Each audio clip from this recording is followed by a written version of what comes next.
मेरे प्रिय सनातन प्रेमियों, आप सभी को जय श्री हरिनारायण। और आज की वीडियो में हम बात करेंगे कार्तिक पूर्णिमा के बारे में कि कार्तिक पूर्णिमा की तिथि क्या है, शुभ मुहूर्त क्या है, पूजा विधि क्या है, मंत्र क्या है, महत्व इसका क्या है और इसकी कथा क्या है।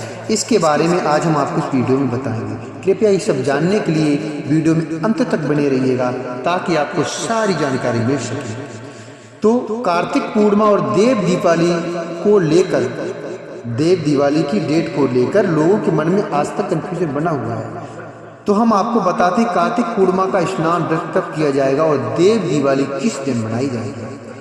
वैसे तो पद्म पुराण, स्कंद पुराण, ब्रह्म पुराण के अनुसार कार्तिक पूर्णिमा को बहुत महत्वपूर्ण माना जाता है। मान्यता है कि कार्तिक पूर्णिमा के दिन श्री हरि विष्णु मत्स्य अवतार में जल में निवास करते हैं। ऐसे में जो लोग इस दिन गंगा स्नान करते हैं उन्हें अमृत के समान गुण मिलते हैं। इस दिन स्नान, शक्ति व्रत, विष्णु और मां लक्ष्मी की पूजा और दान का खास महत्व है। वैसे तो कार्तिक पूर्णिमा पर देव दिवाली मनाते हैं, लेकिन इस बार पंचांग भेद के कारण दोनों पर्व अलग अलग दिन मनाए जाएंगे। आइए जानते हैं कि देव दिवाली और कार्तिक पूर्णिमा की सही डेट, स्नान, दान, मुहूर्त और महत्व के बारे में।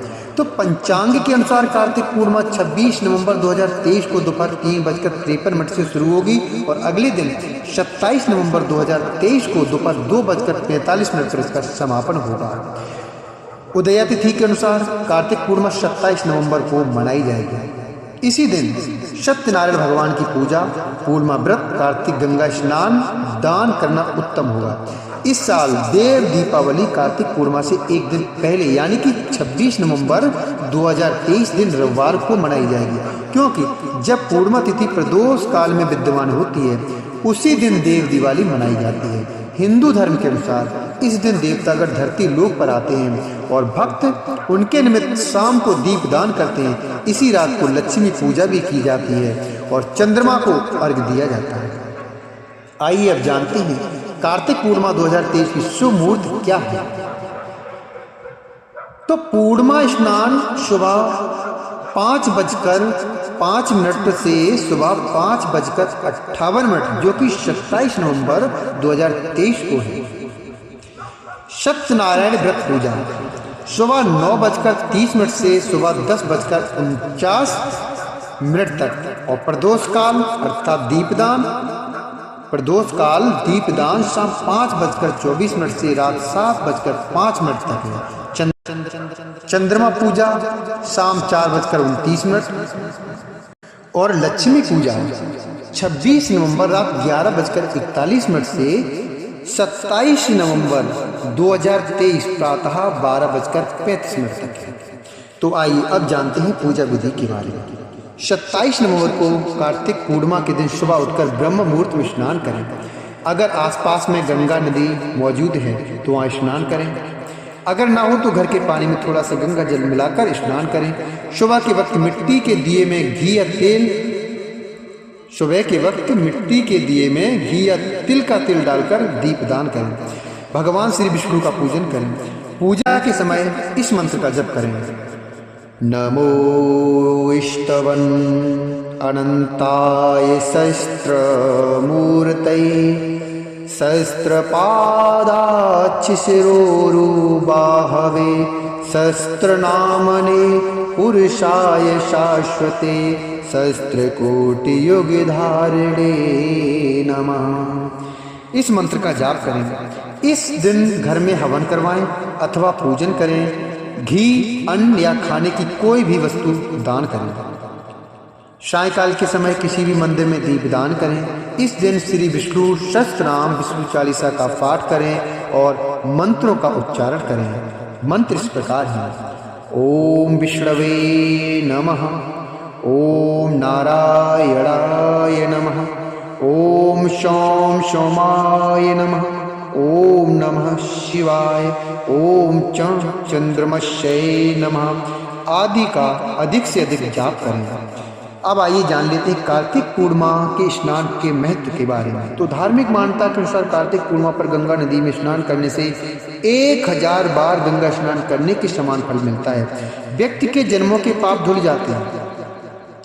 व्यक्ति के जन्म जन्मों के पाप धुल जाते हैं, उसे आरोग्य की प्राप्ति होती है। इस दिन गंगा किनारे अन्न धन वस्त्र गर्म कपड़े का दान करने से माँ लक्ष्मी बहुत प्रसन्न होती है।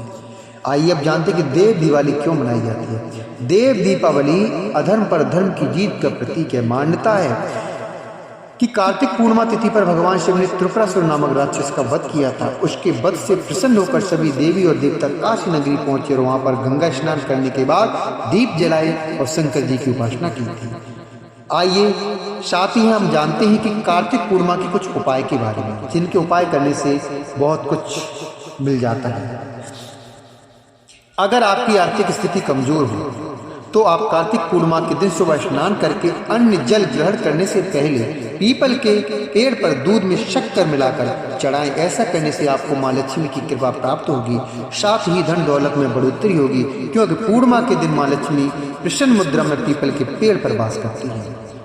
नंबर 2, अगर बहुत प्रयास के बाद आपको कैरियर और कारोबार में तरक्की नहीं मिल पा रही है और जीवन में सुख समृद्धि का अभाव है, तो आप कार्तिक पूर्णिमा के दिन माँ लक्ष्मी को केसर की खीर का भोग लगाएं और विधि विधान से माँ लक्ष्मी को उपासना करें। उनकी पूजा में पीली कौड़ियाँ चढ़ाएं और अगले दिन सुबह उन कौड़ियों को अपने धन के स्थान में रख दें। ऐसा करने से आपके धन में वृद्धि होगी, साथ ही कैरियर और कारोबार में तरक्की भी मिलेगी।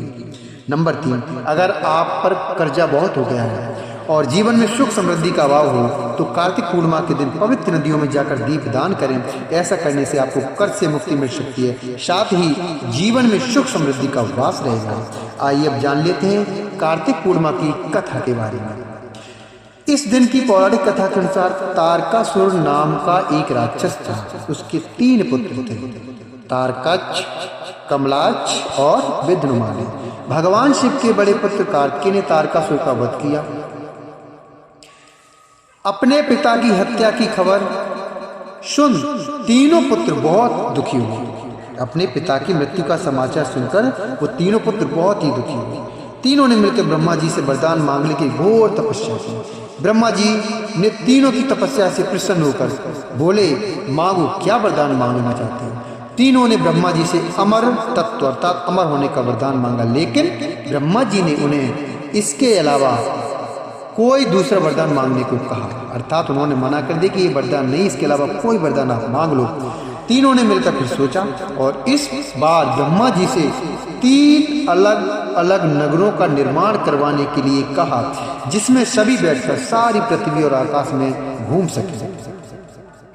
1000 साल बाद जब हम मिलें और हम तीनों के नगर मिलकर एक हो जाएं और जो देवता तीनों नगरों को एक ही बार से नष्ट करने की क्षमता रखता हो, वही हमारी मृत्यु का कारण हो। ब्रह्मा जी ने कहा तथास्तु, अर्थात ब्रह्मा जी ने उनको वरदान दे दिया। तीनों वरदान पाकर बहुत खुश हुए, बहुत प्रसन्न हुए। ऐसे लगता था कि जैसे मयूर को जीत ही नहीं पाएगा। ब्रह्मा जी के कहने पर मय दानव ने उनके लिए 3 नगरों का निर्माण किया। तारकाक्ष के लिए सोने का, कमला के लिए चांदी और विद्युन्माली के लिए लोहे का नगर बनवाया गया। तीनों ने मिलकर तीनों लोक पर अपना अधिकार जमा लिया। इंद्र देवता इन तीनों राक्षसों से भयभीत हुए और भगवान शिव शंकर की शरण में गए। इंद्र की बात सुनकर भगवान शिव ने इन दानवों का नाश करने के लिए एक दिव्य रथ का निर्माण किया। इस दिव्य रथ की हर एक चीज देवताओं से बनी। चंद्रमा और सूर्य से पहिए बने। इंद्र, वरुण, यम और कुबेर रथ के 4 घोड़े बने। इंद्र, वरुण, यम और कुबेर रथ के 4 घोड़े बने। हिमालय धनुष बने और शेषनाग प्रत्यंचा बने। भगवान शिव खुद बाण बने और बाण की नोक बने अग्निदेव। इस दिव्य रथ पर सवार हुए खुद भगवान शिव। भगवान से बने इस रथ और तीनों भाइयों के बीच भयंकर युद्ध हुआ। जैसे ही ये तीनों रथ एक सीध में आए, भगवान शिव ने बाण छोड़कर तीनों का नाश कर दिया। यह वध कार्तिक मास की पूर्णिमा को हुआ था, इसीलिए इस दिन को त्रिपुरारी पूर्णिमा के नाम से भी जाना जाने लगा। उस दिन से ये दिन त्रिपुरारी पूर्णिमा के नाम से भी जाना जाने लगा। इसी वध के बाद भगवान शिव को त्रिपुरारी भी कहा जाने लगा। अतः कार्तिक पूर्णिमा के दिन इस कथा को पढ़ने का बहुत बड़ा महत्व होता है। इस साल 27 नवंबर को कार्तिक पूर्णिमा है। हिंदू धर्म में कार्तिक पूर्णिमा का एक विशेष महत्व होता है। इस दिन देव दीपावली भी मनाई जाती है। मानता है कि इस दिन शिव जी ने त्रिपुरासुर राक्षस का वध किया था, इसलिए इस दिन को त्रिपुरारी पूर्णिमा के नाम से भी जानते हैं। ऊपर मैंने भी बताया आपको, कार्तिक पूर्णिमा के दिन स्नान, दान, पुण्य और दीपदान करने का बहुत बड़ा महत्व होता है। इस दिन भगवान विष्णु एवं माता लक्ष्मी के साथ चंद्रदेव की पूजा करने से भक्तों की आर्थिक, मानसिक और शारीरिक समस्याएं दूर होती हैं। इस दिन गंगा या अन्य किसी पवित्र नदी अथवा जल कुंड में स्नान करना बहुत फलदायी होता है। मेरे प्रिय भगवत प्रेमी, आशा करता हूँ कि ये वीडियो आपको जरूर पसंद आया होगा, और वीडियो पसंद आया हो तो कृपया वीडियो और लोगों तक भी शेयर करें, और कुछ बोलना हो तो कमेंट बॉक्स में भी लिखें। इसी के साथ ओम नमः शिवाय, जय श्री हरि कृष्ण।